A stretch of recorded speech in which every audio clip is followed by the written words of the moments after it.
Welcome to Paranormal Almanac with your host, Kurt Sandvik.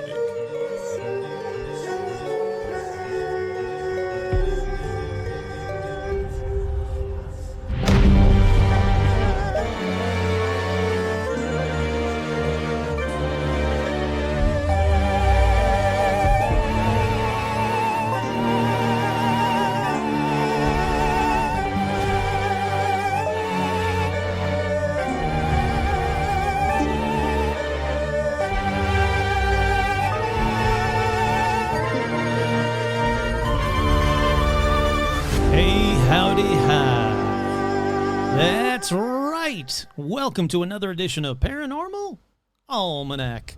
And on this edition, let's talk about cryptid sightings from the 50s and 60s. Why? Because I want to. But first, as always, we have shout-outs. Shout-outs going out to the patrons. I want to get right onto this episode. So quick shout-outs to Ilsaid, or Alsaid, Brian, Heather G's, Jeffrey B., Scott Thiessen. Ooh, I wonder if you're in relation to Tiffany Amber Thiessen. That'd be cool. Johnny the Pommy. Hey, howdy, hi. Matt Lower, JT, Doogie Hoare, Mike G, Tracy Belanger, Ryden, Richard, Lori, Alec, Karen, Duran, Lori, Rebecca, Ann, Stephen Scher. Hey, howdy, hi. Jane Ann, Jennifer, Heather G, your friendly neighborhood skinwalker, Zuzus. What's it? Nico Scher and the Mouse. Hey, howdy, hi. Mark and Tina, Tortuga, Mike from Jersey, Jay Bizzle, Andy, Tracy. Hey, howdy, and hi. Virginia. That's Virginia Mailman, that is. Tony the Magician. Abracadabra. I blanked on a magic term just then. Zimzalabim. I don't know. I can't think of one that's not cliche. Jason, Vicky, Crow, Libido Works, Glacier Main, Isabel, Jen, Stacy, Amber, Tracy, Kelly Joe, Menace the Beast, Sandy, Paige, Kaush,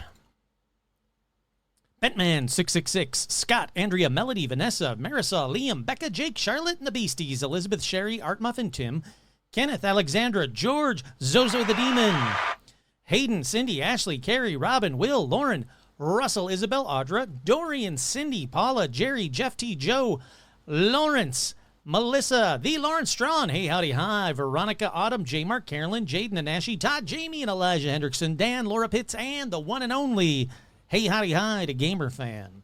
I've got two special shout-outs, as always, to Joe Teague and to my boy Stitch, but, pardon me, but I also have a special tattoo shout-out. That's right, Jeff Lightfoot. Wait, I didn't see your name on the shout-out list. Well, double shout-out to Jeff Lightfoot, patron, former patron, I don't know, and his amazing Paranormal Almanac tattoo. Absolutely incredible. Go on over to the Facebook fan page. He got a Paranormal Almanac, the first Paramaniac tattoo. It's absolutely incredible. I have not gotten your stuff out to you. I've not had a chance to leave this right now it's only 98 degrees, but this insane temperature. But don't worry, I will. Probably next Thursday, I'm going to be out and about for the day job, so I'm going to drop it off then. But keep an eye out, is what I'm saying. Speaking of funky new stuff, including way cool Paramaniac tattoos, I also want to talk to you guys a little bit about the YouTube page. You guys can go over to Paranormal Almanac, or you can just search Paranormal Almanac, or you can look for Holly Wookie. That's my old page. Doesn't matter what page you go to, because if you go to that page, you're going to find 2 songs? What? That's right. I have released, just because it was really hot over the weekend, I didn't want to go outside, I didn't want to go anywhere, I didn't have any money, so I'm like, screw it. You know, Beyonce and Post Malone and everybody else are doing like country songs. I'm going to do a country song. So I did one. It's called Love Sasquatch. Here's a little piece of it.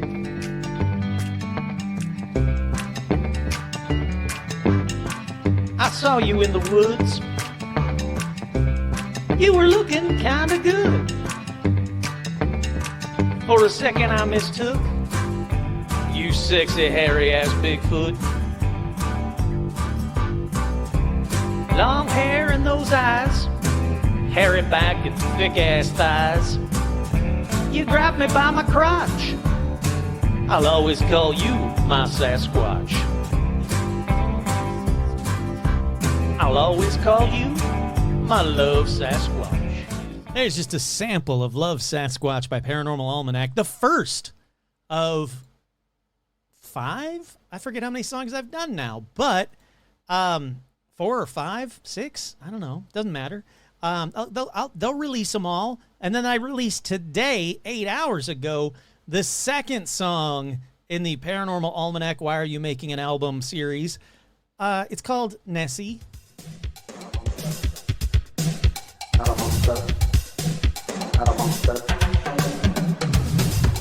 Look out there. No, it's not an otter. Yes, right over there. No, she's not a monster. She's just Nessie, and she's swimming, having fun, coming up for air and a little bit of sun. She is not a monster. She's just Nessie, yeah. She is not a monster. She's just Nessie, yeah. Swimming round the lock. She's in the Nessie, yeah. No, all right, that's just a little sample of those. And if you go like, Kurt, what the hell's going on? I was hot and I was bored, and maybe I had a tiki drink or two, and take it as seriously as I did, which wasn't very serious at all.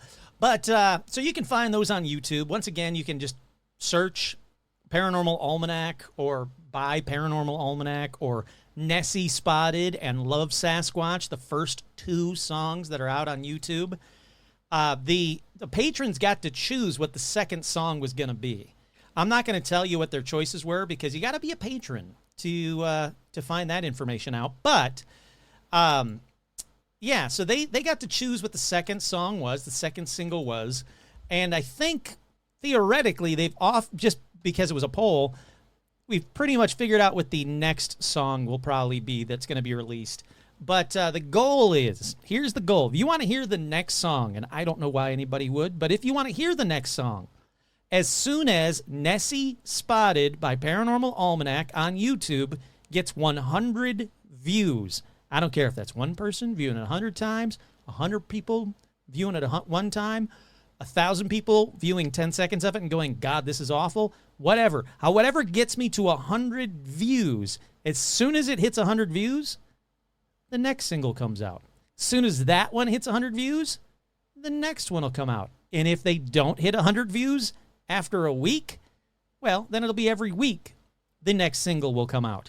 But, I've spent millions of my own money hiring bands, and these aren't just like regular, like off the street, like buskers or anything. No, I'm talking like Dave Grohl playing drums on Not a Monster. I'm talking, members of OMD were a part of Not a Monster. I spent millions of my own money on the music videos. I mean, these are high quality music videos with special appearances by like Tupac Shakur and Meryl Streep. They're under a Bigfoot mask, but trust me, that's them. I spent millions of my own money is what I'm saying to do these music videos. So check them out. It's just good, stupid fun, drunk fun, boring fun, whatever you want to call it. Hot, apparently I got like heat stroke, and then when I get a heat stroke, I write really stupid songs. But I don't know. All right, how many songs do I have? Hold on a second. I gotta adjust this mic. It's making me sit like real close to the monitor, and it's freaking me the crap out. All righty, let's see how many songs I've got that with videos. All right, so we got Love Sasquatch, we got Nessie, we got the third one that I told the patrons about, so you can go over to the Patreon and see what the third one is. We got the fourth one I told the patrons about. Oh, that is true. And I do have a fifth one. So there are 5 songs that, as of right now, me recording this episode, there are 5 songs that are done. So if, again, Nessie gets 100, boom, next song's coming out. That one gets 100, boom, the next song's coming out. So theoretically, depending on how many crazy people there are to watch these videos 100 times, you might have 5 Paranormal Almanac songs to view at your leisure on YouTube by tomorrow, by this weekend. It's going to be fun. But anyhow, that's just a taste of what else I do when I am insanely bored. So let's get right on into someone who knows how to make a song. That's Mr. Buzz and Paranormal News.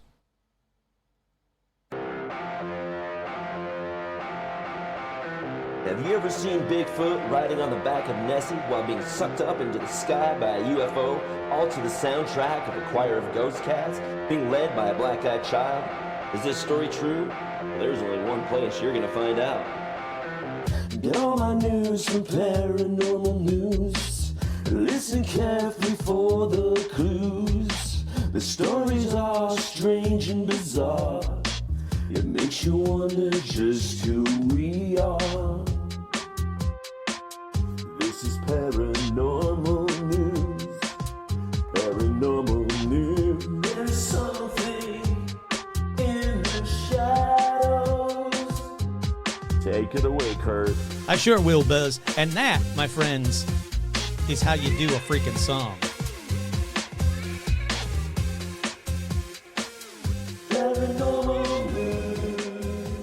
That's just good music right in there. That is not like me having a heat stroke and writing stupid songs. That is quality music right there. But in paranormal news, UFO reported over Colorado concert venue. That's right. A UFO was spotted above a concert venue in Colorado. It's called Red Rocks. They had dozens of sightings. On June 5th, an unnamed employee of the Red Rocks Amphitheater in Morrison said they saw a large disc-shaped craft above the venue. The employee said the aircraft hovered silently and then disappeared into thin air, according to a report submitted to the National UFO Reporting Center. I was working at Red Rock Amphitheater last night when one of our coworkers suddenly said to us, "Hey, what is that over there? It looks like a spaceship." We all turned to look in the direction he was pointing, and sure enough, there was a UFO hovering about a half a mile to the north of Red Rocks. A dozen of us saw it. We all kept asking each other, "Are you seeing this too?" It was a resounding yes from everyone in the group. The employee said the sighting lasted about 30 seconds, described the UFO as having 3 levels of windows, almost like 3 really long, like having a really long 3-story office building. They said that as soon as they noticed the floating craft, it tipped at an angle, began moving away, and soon became invisible. This was not a plane. It was not a satellite, a drone, or anything like that. There was no mistaking what it was. We all saw a giant disc-shaped craft hovering a few hundred feet above the ground with 3 rows of windows and lights. Then we all saw it fade into nothing as soon as it knew it was being watched. There were a dozen other people who saw it with me. That is cool. Because it's Red Rocks. I don't know if you guys have ever seen Red Rocks. Oh, my God. I want to go to a concert at Red Rocks. I want to see They Might Be Giants at Red Rocks. Or do a show at Red Rocks. You know, now that I'm a bona fide, verified rock star, I'll perform at Red Rock for free. Hey, Red Rocks, if you're listening to this, I will perform 5 really badly written paranormal cryptid songs, at least 5. I'll even write a 6th about the UFO Red Rock incident and perform that there as well. I can't guarantee you that anybody will show up, but it's free. You know, pick a day when you don't have anything going on, and I'll just go up on stage, I'll press play, and I'll sing along to an empty Red Rock. I'll be happy. You'll be fine. It'll be great, is what I'm saying. Alrighty, up next in paranormal news, flying objects and shrunken heads. World UFO Day feted amid surge in sightings, government denials. Boy, that's a terrible headline, AP. Flying objects and shrunken heads. World UFO Day feted amid surge in sightings and government denials, but they don't say and government denials. Really poorly worded, AP. For those of you who don't celebrate World UFO Day, it just happened just this past weekend, or this past week, I should say. A former U.S. Air Force intelligence officer told Congress last summer all about UAPs, and you know all about that. And now NASA has a director of research for unidentified flying objects, what it calls unidentified aerial phenomena. But here's a look at the history of World UFO Day. World UFO Day has its roots in the so-called Roswell incident on July 2nd, 1947.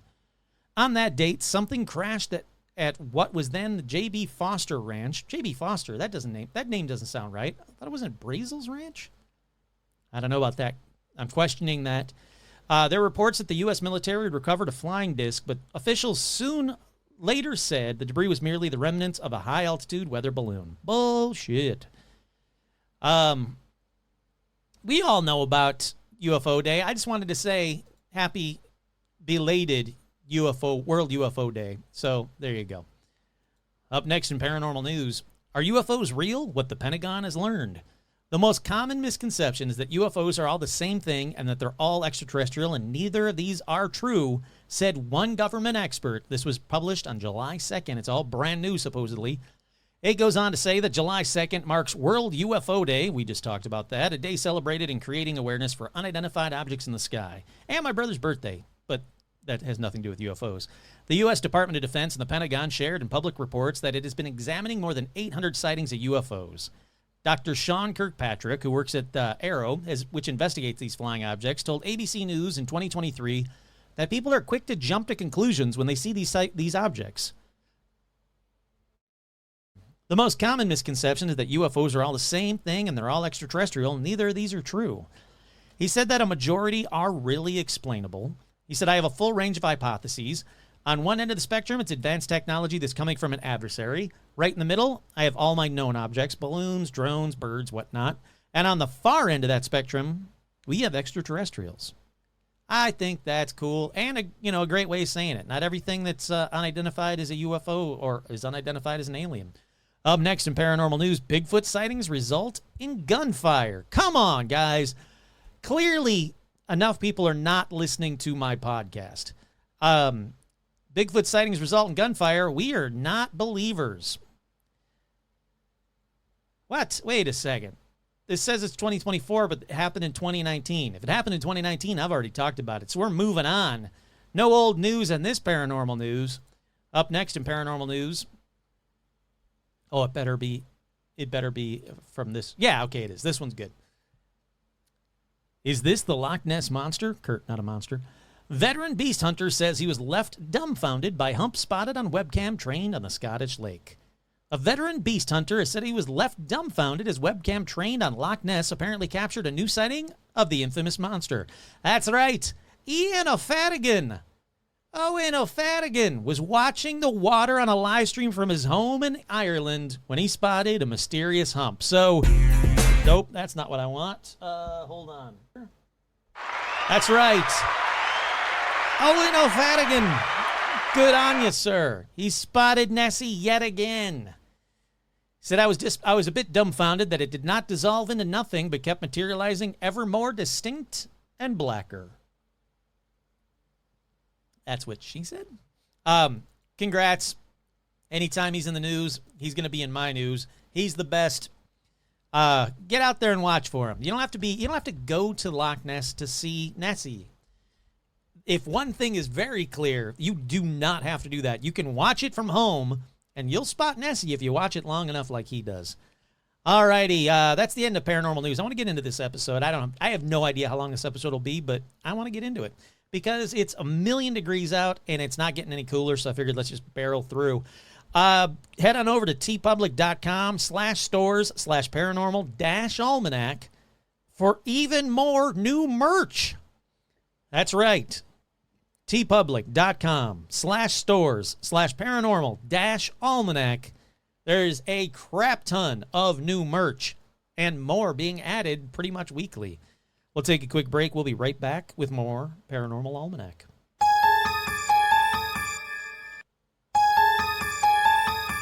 We are back. That's right. On this edition, I wanted to talk about a special time in cryptid sightings, the 50s and the 60s.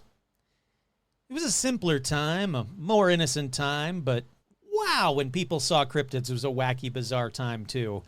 UFOs were just getting into the mainstream. People were seeing UFOs everywhere, but it wasn't just UFOs. This was before the 70s when the Sasquatch, the Bigfoot craze happened. It was, pre-Bigfoot, just post UFOs.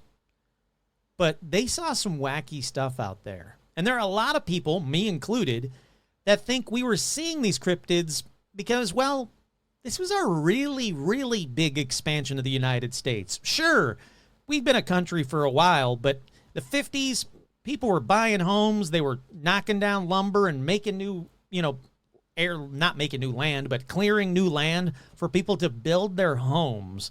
And we really stretched out into like unexplored spaces where, things might have survived unseen until this point. So sit back in your Ames chair, put on some loafers, a fedora, smoke your Marlboros as we go back to the 50s and 60s to some of the lesser known, yet some of my favorite sightings.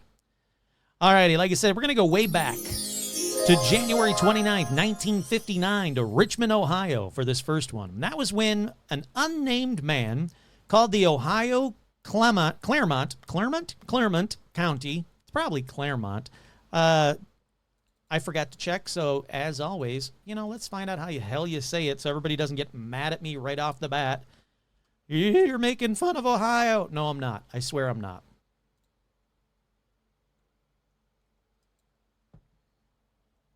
Say it, baby. Claremont. That is Claremont, but it's spelled Claremont. Whatever, doesn't matter. Ohio, Claremont County, and new Richmond police offices. So this guy called these new offices, these Ohio, Claremont County, and the Richmond police offices, saying that, quote, something came out of the river. He said he didn't know what it was, but it scared him so much, and said what emerged out of the water was totally undescribable. So he wasn't even going to try. He literally did not even try to describe what came out of the water and terrified him. Worst eyewitness ever. Police took down the report, but obviously they didn't send someone out there to find some undescribed nothing that the guy had seen. That is until they got another call. This one from a truck driver who could describe things, well, spoiler, he didn't describe it any better. He said he did, but no, he didn't. He had pulled over to phone from a gas station near Little Miami River. He was driving towards Cincinnati when he saw, quote, something unlike he had never seen before. Let's unpack that statement. He saw something unlike he had never seen before. Isn't that like a double negative in there? Again, no description. I get it, okay? I get it. You're freaked out. Something comes running across the road or coming out of the water, and you're like, whoa, what the hell is that? But here's what you do. Whoa, what the hell is that? How many legs does it have? Oh, okay, Kurt, it has 2 that I can see. Perfect. Did it have fur? No. Was it standing on the 2 legs? Yes, it was. How about eyes? Did it have eyes? Oh, yeah, it had eyes. A mouth? Sure. Teeth? Yep. I'm talking anything. Describe any part of it you can. Was it blue? Was it purple? Was it glowing? Was it bleeding out of every orifice? Anything, people. So anyhow, shockingly, the police sent someone out to the area, again, expecting to find someone pranking people or to find absolutely nothing at all.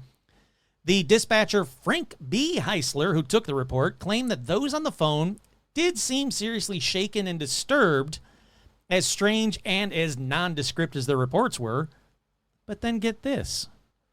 More people called in. One eyewitness said, it was large, not a dog or a cat. It leapt in front of my car on 2 legs and was taller than the auto. When I looked back in the mirror, it was moving along the bridge rail. It was 3 or 4 times the size of a man and much bulkier. I have an eye and mind for dimensions, and I know it was huge. That's what they said. Okay, a little better, but not much. Again, eyes, mouth, teeth, fur, bleeding out of orifices. Give me anything. And the calls, they just kept coming in. And the best that they could figure was it was a creature that stood on, this is after all the reports and all these calls came in. They were piecing all these people that are terrible at describing things. This is the best they could figure. It was a creature that stood on 2 legs, but not hairy, more of like an octopus-like creature. Then, a woman called in saying, quote, it was a strange grayish creature with a lopsided chest, ugly tentacles, and rolls of fat running horizontally over a bald head. There we go. Oh, there we go. Much better. Okay, now I can picture it kind of. Then, an article published in the Cincinnati Post and Times-Star with the headline, "What is it? Monster churns up the Ohio." Anyone missing an indescribable monster that swims? And, well, because of this article, it became known as the Indescribable Octoman. Sure. Why not? That checks out. The night of the sightings, though, something else happened that was really strange. All of the street lamps along Kellogg Avenue from Lunken Airport, blah, oh my goodness. Oof, it's too hot. All of the street lamps along Kellogg Avenue from Lunken Airport to Coney Island, Ohio, went out without explanation. The newspaper report stated, while many of the officers were disdainful of the entire affair, some of their more diligent cohorts were in the field, legitimately concerned that what folks were reporting was not a monster, but a victim of an automobile accident. That report, that article is really telling, and that's why the police went out. They didn't expect to see a monster. They expected to see some poor person that was just like mangled in an automobile accident, desperately trying to flag someone down. And that's why they sent out so many police officers. The following day, on January 30th, 1959, the Cincinnati Post and Times-Star ran an article titled, "Driver Swears It Happened, River Monster Takes a Stroll on Bridge." The report said that high winds had caused the power outage, despite the fact that police had already revealed that the lights were on 2 different circuits. They also stated that additional reports of the monster came in early on Friday. And the article included testimony from a man who was identified simply as, quote, a scientist. It said, the scientist asserted that on the morning following the uproar, he was driving across the Licking River, a tributary of the Ohio River that flows into Kentucky, when, quote, something leaped on the bridge. Now, I don't have that particular article, I don't think, but I do have one of the old newspaper articles from my subscription to newspapers.com. And it says, horrible monster spotted in Cincy, cage coach alert. No idea what the hell a cage coach is. It says a monster, quote, too horrible to describe, was reported seen in 2 areas of the greater Cincinnati today. A driver en route to Indianapolis called police and said he saw a long, dark, slimy thing rise from the Little Miami River. Another man telephoned to say he had seen the same sort of thing arise from the Ohio River. Police took the reports with a well-known grain of salt, but investigated anyway. They suggested that the 35 to 40 mile per hour gust of winds, a log, swaying trees, and an unusually dark day combined to provide an apparition. Pepper Wilson, general manager of the Cincinnati Royals, who are having a tough time in the National Basketball Association this year, told the reporter, if that thing is over 8 feet tall, we're interested.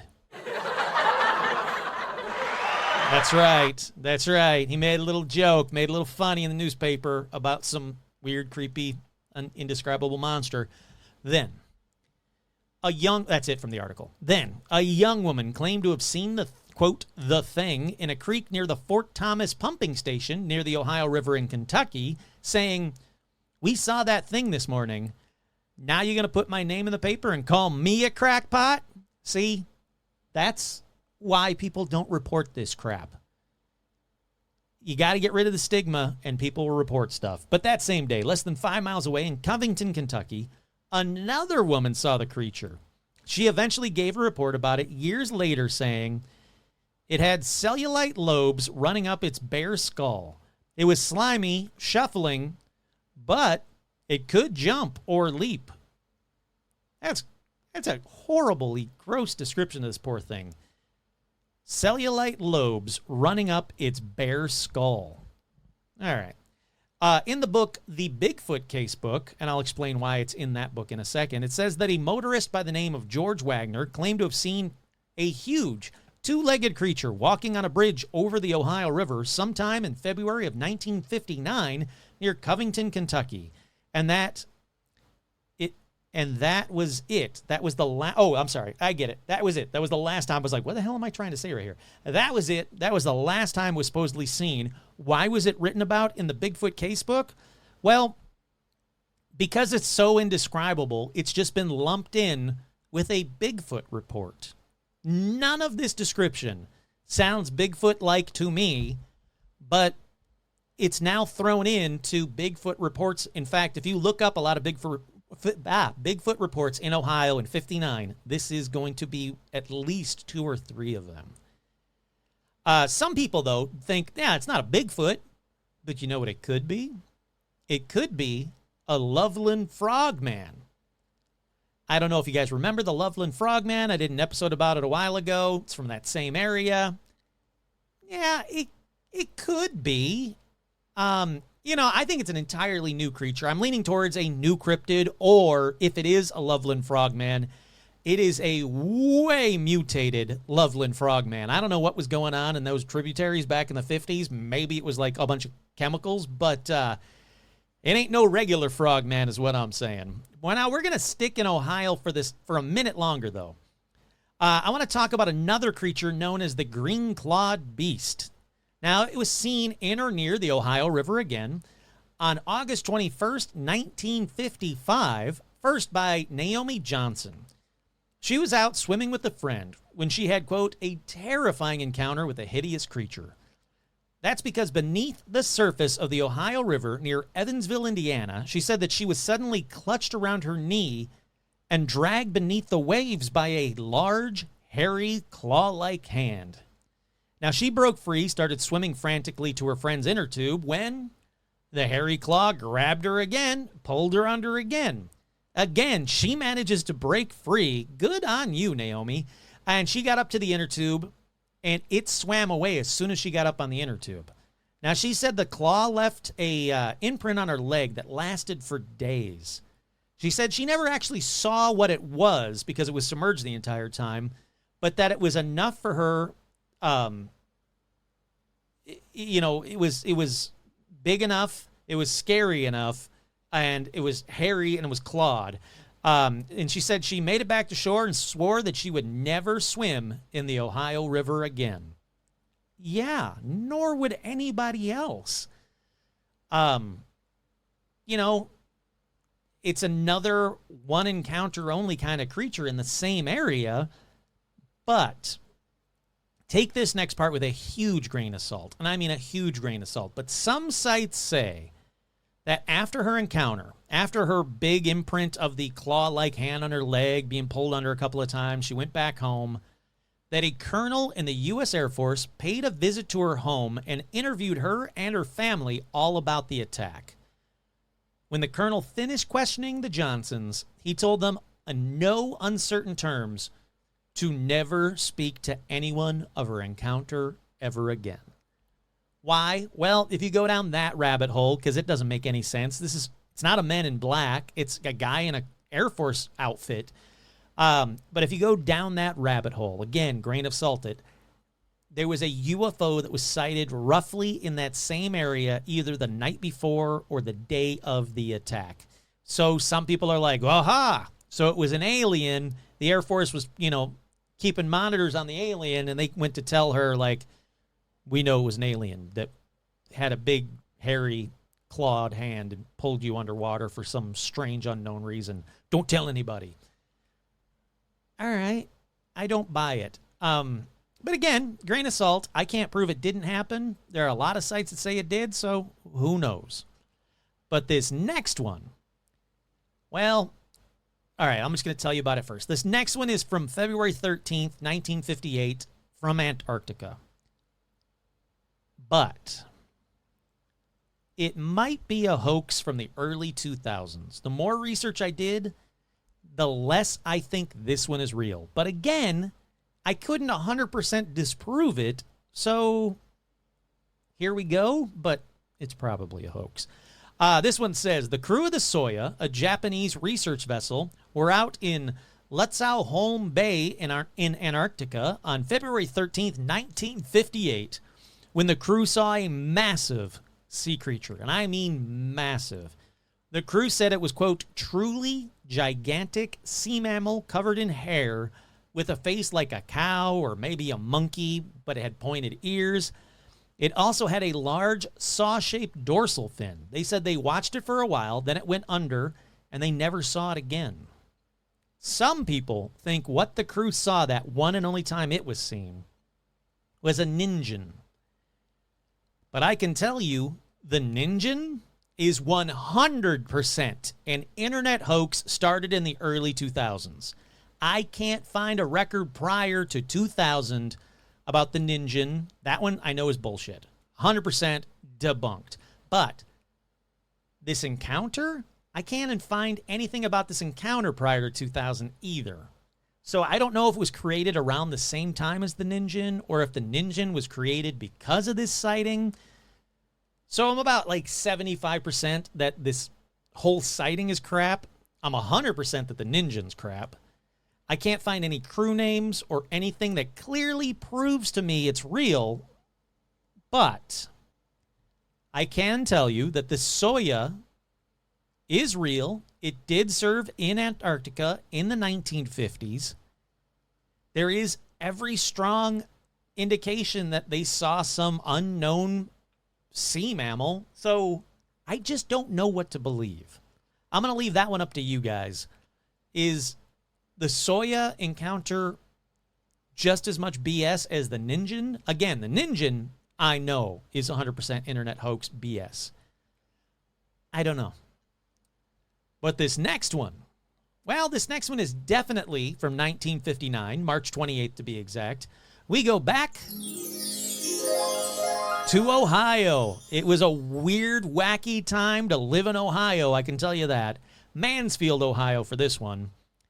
What the hell was going on in Ohio in the 50s? What kind of wild ride was happening then? This one is about the Charles Mill Lake Monster, which is a reptilian humanoid cryptid that was seen by 3 teenage boys. But I've got names, so already I like this story better. Denny Patterson, Wayne Armstrong, and Michael Lane. On the night of March 28, 1959, near the shores of the Charles Mill Reservoir near Ruggles Road, they saw a strange 7-foot being, I don't know what it was, rise up from the swamp water. They would describe it as, quote, being a huge, armless humanoid with luminous green eyes and large webbed feet. Obviously, they ran away, rightfully so. Don't shoot at it, run away. They told their parents about what happened. Now get this. This creature, it was actually seen again. Remember, this first sighting was in 1959. But this creature was actually seen again in 1963 in the same swampy water. But then after that sighting, it was never seen again since. So what the hell was that thing? How deep is this water? Now, they did do a little bit of research into the Charles Mill Reservoir. It is known to have massive catfish. But, fun fact, catfish don't typically grow to be 7 feet tall, stand up, and walk out of the reservoir. And they don't have luminous green eyes and large webbed feet. So, I'm going to say it probably wasn't a catfish, but there's big shit growing in there is what I'm saying.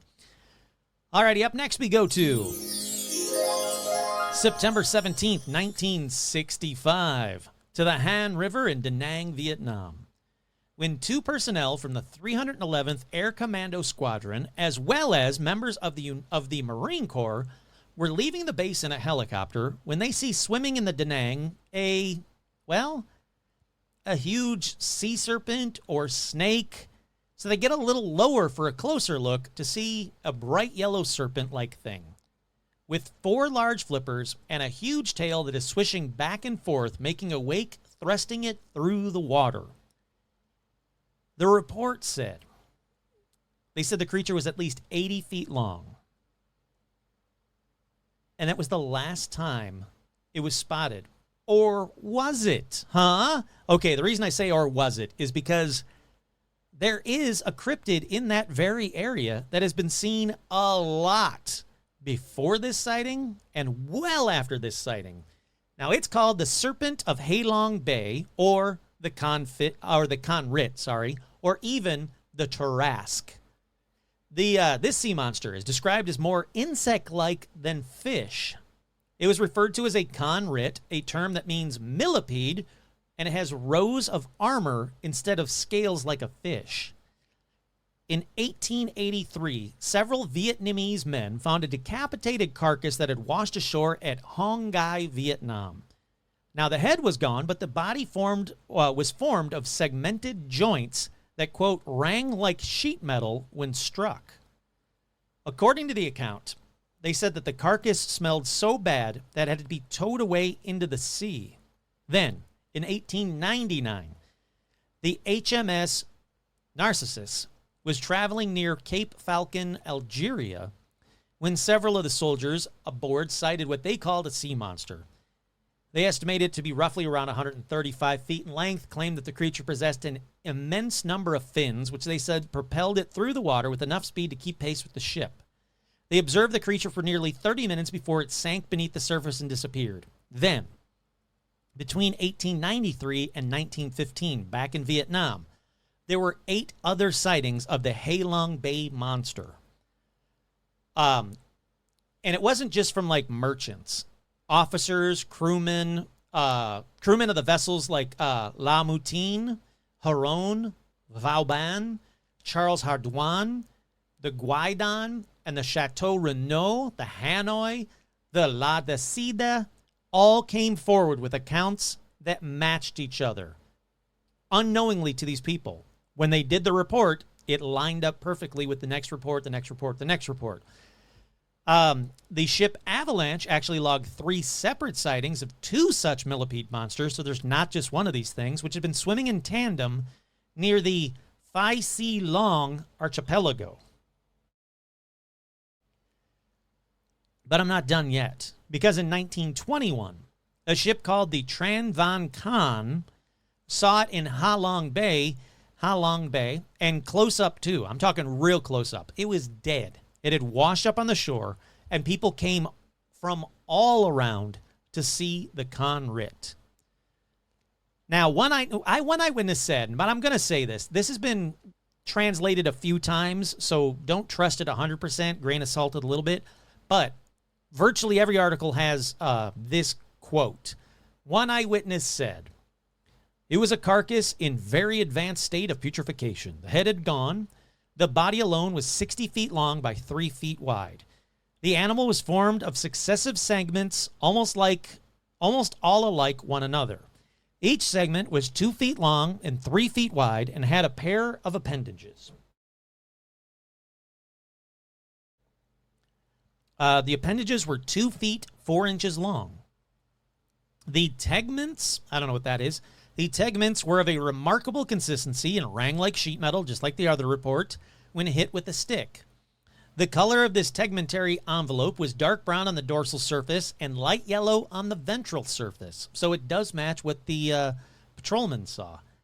The stench that arose from this prodigious animal was such that even the Annamites would not go near it, and it was decided to tow the remains out to sea and to sink them. Stop doing that. You find something that's, I don't care how bad it smells. You find a one-of-a-kind thing, this creature, this unknown creature, save it. It's not going to, doesn't seem like it's going to dissolve or anything. It's made of, like, basically armor. According to the Chi Quai, which is a book of classic Vietnamese folklore, this serpent was once called the sea dragon of many feet and had a horrific penchant for attacking fishing boats in the Gulf, sinking and devouring its helpless sailors.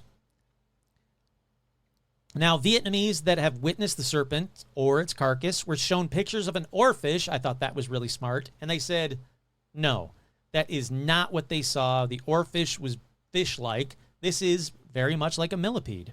I thought it was a very good idea, very smart for them to show them that. Because, let's be honest, a lot of sea serpents seen back in the day, yeah, they were oarfish. Alrighty, up next we go to March 24th, 1962, to Fort Walton Beach, Florida, when a 16-year-old Edward McCleary and 4 of his friends, Eric Rule, Warren Sully, Brad Rice and Larry Bill paddled out on a raft from Fort Pickens to spearfish and explore the USS Massachusetts, which at that time was located about 1.5 miles southwest from their starting point. As they rowed out on their 7-foot Air Force life raft, they found that the tide was surprisingly stronger than they anticipated. Kurt here, it always is. I've been in Florida. I've gone swimming with like an inner tube in Florida, and the next thing I know, I'm like 1/4 mile north of where I thought I was. It's strong. Don't mess around with it. To make matters worse, storm clouds began to roll in, and the boys decided to turn back for safety. All right, points for that. They said that several of them swam behind the raft and pushed it. But the waves grew stronger, flooding the raft, forcing them to abandon it and swim to a 20-foot buoy. Here's where it gets a little foggy. Either they lost sight of the raft or it sank, depending where you get your info. But they're on the buoy until the storm calmed down, and that's when they said it got foggy out of nowhere. And then they smelled a dead fish smell in the air. Now, some of the guys saw, quote, something as long as a telegraph pole rear up out of the water and plunge back in. Can you imagine that? You're already out at sea, 1.5 miles out, or roughly 1 mile out. It could be 0.5 mile. It doesn't really say where they were in relation to the Massachusetts, but they're out at sea nonetheless. They're out in the ocean nonetheless. Their raft is either flooded or sinking or floating away. They're on this metal buoy for safety, which is the last place you want to be in a storm, lightning and stuff. But that's not the worst of their issues. Something as long as a telegraph pole rears up out of the water and plunges back in. So, rightfully so, they panic and they jumped off the buoy, which I think I'd rather stay on the buoy in the fog, take my chances with lightning, than try and swim for it with the sea serpent out in the water. But sure, okay, they're not thinking clearly. So they start swimming like crazy, and they said they heard hissing and splashing come from behind them. That's terrifying. Edward, where all of this story is going to come from, said later that he heard Warren yell out, "Help me, it's got Brad, it's got Brad." Then, something grabbed Larry from below and dragged him under. So now it's just Edward and Warren, is it? Or Eric? Edward and Eric and Warren, right? Yeah. He heard Warren yell out, "Help me, it's got Brad, it's got Brad." And then something, I get what I did. I screwed up. And then grabbed Warren from below. I was like, who the hell's, oh no, there is a Larry. All right, hold on. So at this point, I got to get this point clear in my head. We got Edward, Warren, Brad, and Larry are out. So that leaves, there's 5 people. 3 of them are gone. So there's just 2 left. So it's Edward and Eric. All right, I'm clear now. Who the fuck is Brad? Where's Brad? Edward, Eric, Warren, Brad, Larry. Edward said, Warren yelled, "Help me, it's got Brad." Okay, Brad's gone. Then it grabbed Larry. Okay, Larry's gone. So what happened to Warren? Interesting. I don't know what happened to Warren, but Warren apparently gets wiped out very soon because it's, according to Edward, it's just him and Eric. Eric was starting to go under, was clearly exhausted. Edward says he tried to help him stay afloat, but they got separated by the waves. Then Edward saw it close up, and he said it was a huge reptile with a snake-like head and green eyes. It came out of the waves with its mouth open. It grabbed Eric and dragged him under. And that's it. So now we're down to just Edward. I don't know what happened to Warren. Warren got toasted probably right after Brad. Anyhow, he swims like crazy for the shore. But he doesn't remember anything after that until he woke up in the hospital. Maybe. And I'll tell you why maybe in just a second. So the police come. They question him in the hospital. He tells them the sea serpent story. And the police don't include the sea serpent part of the story. It gets really fishy really quick. And I don't mean that in a pun way. It gets really fishy really quick. Here's the initial report that was released right after the incident by the police. Edward had told the police that the group had set out around 1:30 p.m., but soon after, their raft began taking on water. The group decided to head back to shore, although the tide fought against them, carrying them further away from the shore. The weather turned, a fog rolled in, and the tide kept carrying them away from land. Eventually, the group swam to a buoy. One of the young men began developing leg cramps, and so Edward said that he and another buddy stayed with the struggling swimmer. He lost sight of the other two friends. As night came, he would lose contact with all his buddies, one after each other. Edward kept swimming toward shore. He made it to shore. He then told the Pensacola News-Journal, I went into what I thought was a Coast Guard watchtower when it became cold. I huddled into a corner and finally went to sleep. He woke up at 6:45 a.m. in the tower and was soon rescued. Edward told them that he never saw any of the other four go under, and there was no mention of a sea monster to the Pensacola News-Journal. He kind of kept that story until the next time I could really see anything really coming from him was a 1965 issue of Fate magazine. It was an article titled, My Escape from a Sea Monster.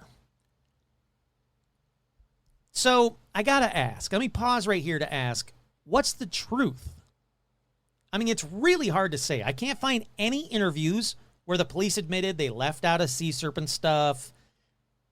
Edward, he died in 2017. He never went back to the non-sea serpent story, I can tell you that, as far as I can find anyway.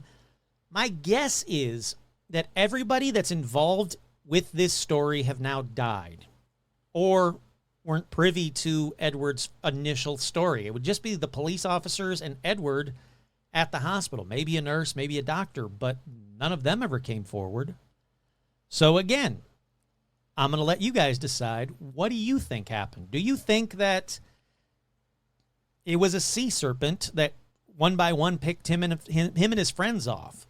There are very big snake-like, like the Gloucester sea serpent matches this description almost perfectly. So there were big sea serpents that, theoretically could have happened. Or do you think that it was these kids fucked around and found out with the tide itself, and they all just one-on-one died in the water, which would be a horrific way to die. But again, as far as I could find, no bodies ever washed up. They never washed up to shore. So again, I'll leave that one up to you to decide. I think this is next one, the last one. I think this next one will be the last one. Let's find out. Up next, we go to Bladenboro, North Carolina. This one happened in the winter of 1953 and 1954. Trigger warning time. A lot of dogs are going to die in this story. I'm not going to go into their deaths. I'm not going to describe their deaths. It's going to be very quick, but I want to give you that trigger warning. All right. Bladenboro, North Carolina, an animal of some type started killing animals, tearing them into ribbons, and I'm talking big animals too. Witnesses described the creature as, quote, a sleek black, about 5 feet long, and that's about it up until this point. First, on December 29th, a dog was found dead. Then, on December 31st, 1953 this is, 2 more dogs are found dead. Described by their owner, Johnny Vouse, he said they were, quote, torn to ribbons and crushed. Then the next day, 2 more dogs were found dead. It's about to get worse and gross. On January 2nd, another dog was killed. 2 more were found dead on January 3rd. Police Chief Forrest said, there wasn't more than 2 or 3 drops of blood in him. The victim's bottom lip had been broken open and his jawbone smashed back. 1 ear gnawed off, both tongues chewed out. That's as in detail as I'm going to go, I promise you. That night, Police Chief Forrest took his dogs out to hunt for the beast, but the dogs wouldn't follow its trail. Other hunts happened in the following days with more hunters and dogs, and by January 7th, more than 1,000 people had gathered to hunt for the beast of Bladenboro. Then, the mayor, fearing someone would get hurt, rightfully so, he called off any future hunts unless the creature made obvious kills or there was a legitimate sighting. He said, just don't go out amongst yourselves. You're going to end up shooting each other. Very Jaws-like again. hold off. Let's see what happens. Then, Lloyd Clemens gave a description of the beast to the Wilmington Morning Star. He saw it on the evening of January 4th, 1954. He said it was around 1 to 2 feet high. Its tail was about 14 inches long. It was dark in color, and its face was like a cat. He also stated that the beast was moving towards his dogs, but ran away when he went out there with his gun. Now, it wasn't just him that night. Word got out about the sighting, and hunters tracked it for 3 miles. They claimed the tracks left from the creature indicated it weighed about 80 to 90 pounds. It made circling movements, suggesting it had a mate or a young close by. Now, there are some skeptic sites that say pranksters have since come forward to say that they tied like a bag of peas or something to their big hunting dog's tail, and it scared the dog, so the dog ran away. They did it to give false tracks for these hunters. I have some serious problems with that because these are experienced hunters. They're going to look at the tracks and be like, oh, that's a dog track. That's not what we're hunting. Or they're going to go, okay, it's a dog track, and they're not, they aren't going to go, because up to this point, everything is cat. Every description is cat. Everything that they've seen has been cat. They're going to know the difference. So I don't know if I believe these people that came forward way after the fact to say, oh, yeah, that was us. We were just pranking people. Bullcrap. All right, the next morning, January 5th, it was seen again attacking another dog. The dog ran away, but sadly was never found. Hunters went out looking for it and also found 2 sets of tracks on a creek bank nearby. Later that same evening, Mrs. C.E. Kinlaw heard whimpering dogs. When she went out to her porch, she saw a creature she described as looking like a big mountain lion, but black, near some dogs 3 houses away. The creature ran towards her, but when she screamed, it turned and ran away. Now, the tracks that it left on the dirt road were, quote, bigger than a silver dollar, again, according to that police chief. All right, so this is not a 1 to 2 foot high thing. This is big, and big enough to take down multiple dogs at a time. Then, January 6th, the next day, a boy said he saw a big cat that made a noise like a crying baby. It jumped from the porch as he watched it from the window, then went to 2 other houses before disappearing. Cut to January 11th, so 5 days go by. That's when the next sighting happens. 2 cars stopped for a creature described as being 4 foot long with a brownish color and small ears. Again, cat-like. January 13th, 1954. That's when a dead bobcat was produced by a local farmer who had found it in his steel trap. The mayor told newspapers, that's it. The beast of Bladenboro had been found. And obviously, the beast had been killed. Like, this is like the 3rd time I think I've gone to the Jaws well but I mean, it's July 4th week, so that makes sense. It's a July, the July 4th is a Jaws holiday. I watch it every July 4th, so it's apropos. Obviously, this mayor had never traveled in time forward to watch Jaws because you just don't declare you caught the monster responsible for killings unless you know damn well you caught the monster that's responsible for killings. And just like the idiot in Jaws, yep, that same day, a large cat was hit by a car. It was reported to be spotted like a leopard, about 22 inches high and weighed between 75 and 90 pounds. It got away. Everything was fine, right? Well, everything was fine until you cut to almost a year later on December 15th, 1954. That's when 5 pigs and 3 chickens were found torn up around a sty in about a 15-foot area. They were mutilated, 4 with crushed skulls, 3 had their legs ripped from their bodies, and again, no blood was found. So that's all of the sightings of the beast of Bladenboro. But what was it? Was it a bobcat or bobcats?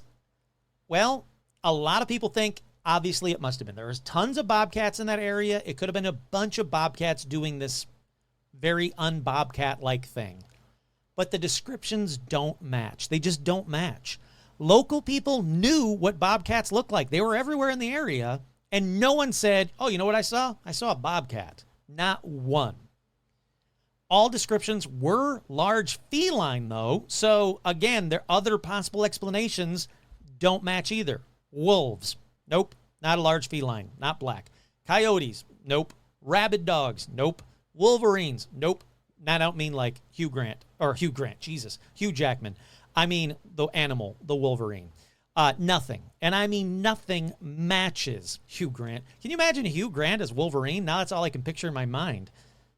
Look, it's hot, people. It's 94 degrees in the house. I've got this cool little cooling gel bandana thing on my neck to keep me cool, but still. How good would Hugh Grant be as Wolverine? All right.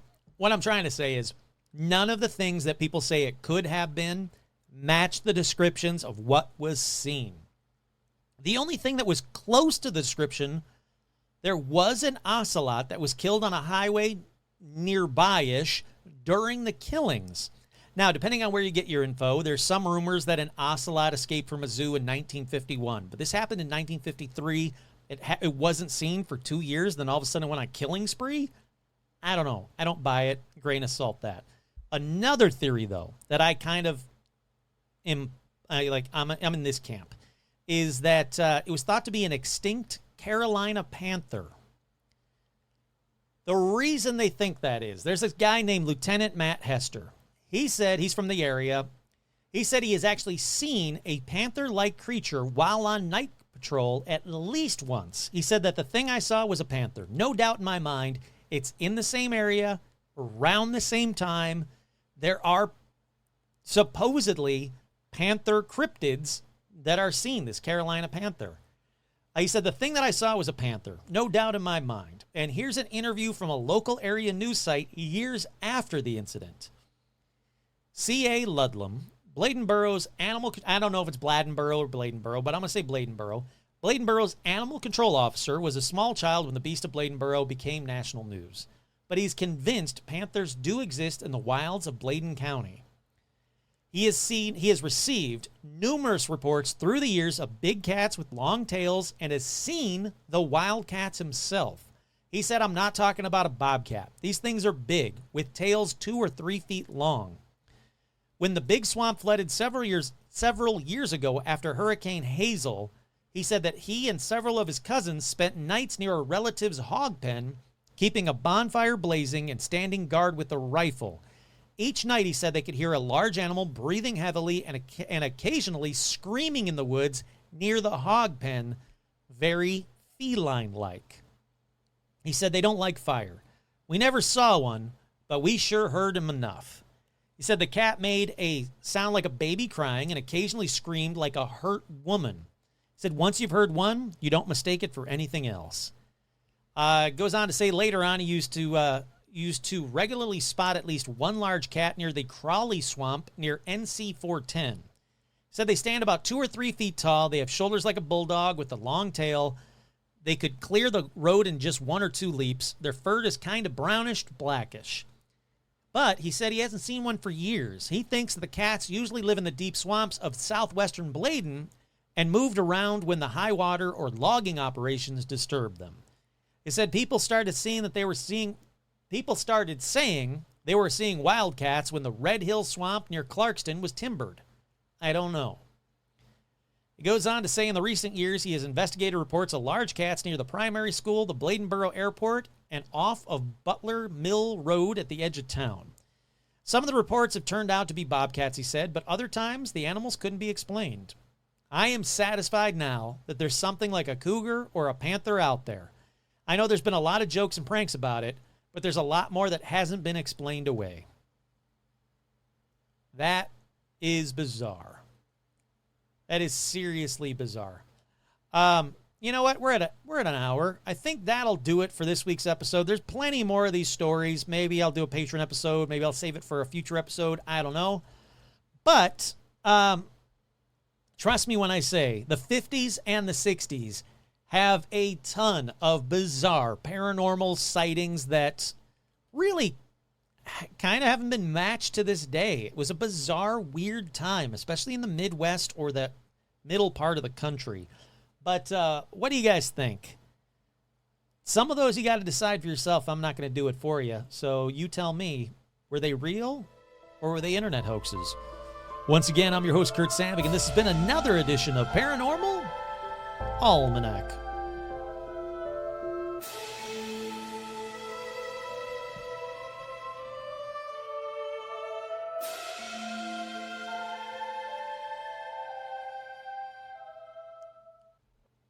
Ngeth mo yeli I slow about Sydney Yamu Yushla.